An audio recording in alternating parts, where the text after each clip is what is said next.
Queridos amigos, estamos iniciando con la palabra del Señor. Este año 2025, ya estamos en este sábado 4 de enero, queridos hermanos. Yaguaruguatana, Añamaña Ponara, Moto Balañan de Yaya Piñaina, Baebala Yipotá, Baeba Peñan de Yara, o Yurureñan de hoy.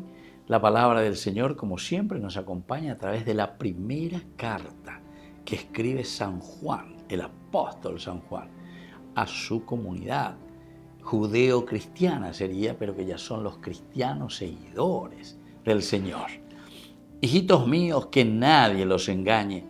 El que practica la justicia es justo, como Dios mismo es justo.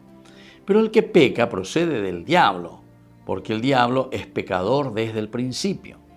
Y el Hijo de Dios se manifestó para destruir las obras del diablo. El que ha nacido de Dios no peca, porque el germen de Dios permanece en él, y no puede pecar, porque ha nacido de Dios. Los hijos de Dios y los hijos del diablo se manifiestan en esto. El que no practica la justicia no es de Dios, ni tampoco el que no ama a su hermano. Queridos amigos, qué interesante lo que nos está presentando hoy la palabra del Señor a través del apóstol San Juan. Hey, ponañan de alleva, que nadie los engañe. Es decir,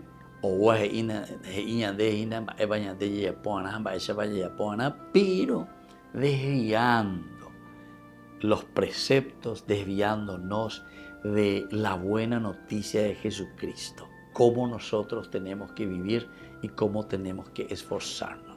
Pero la secta lleva que te llevan por cualquier parte, te ofrecen o te prometen cosas que realmente no están escritas en la palabra del Señor. Hoy puros y venían de Yarañe, pero desvirtuando el mensaje esencial y fundamental. Y por eso te dice, primero, el que practica la justicia es el justo. Porque hay muchos queridos hermanos que roban, que se enriquecen ilícitamente, y con eso ya está salvado ellos. No, ese te está engañando, está desvirtuando el mensaje de salvación. Y entonces deje de robar y devuelva lo que usted ha robado. No puede usted permanecer tranquilamente.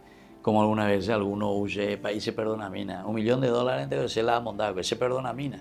Se gaña de repente. No, vaya devuelva ese $1.000.000 que le pertenece al pueblo. Usted metió la mano en la lata. Entonces el perdón viene desde la justicia. Aupea con la San Juan y pone tirilla, ani que pendeñen, aupea este y la secta cuera. Ay, me ha da vereo, bebé, y de venga aquí, porque hoy potá vende 100 millones de dólares con la 10%. Y gusto estaba vengo pensando, pero te hago chico por nada pensando. Queridos hermanos, que nadie les engañe. El que peca procede del diablo, porque el diablo es pecador desde el principio. Que la bendición del Señor descienda sobre cada uno de nosotros y nos libere de estos engañadores. El Padre y el Hijo y el Espíritu Santo. Amén.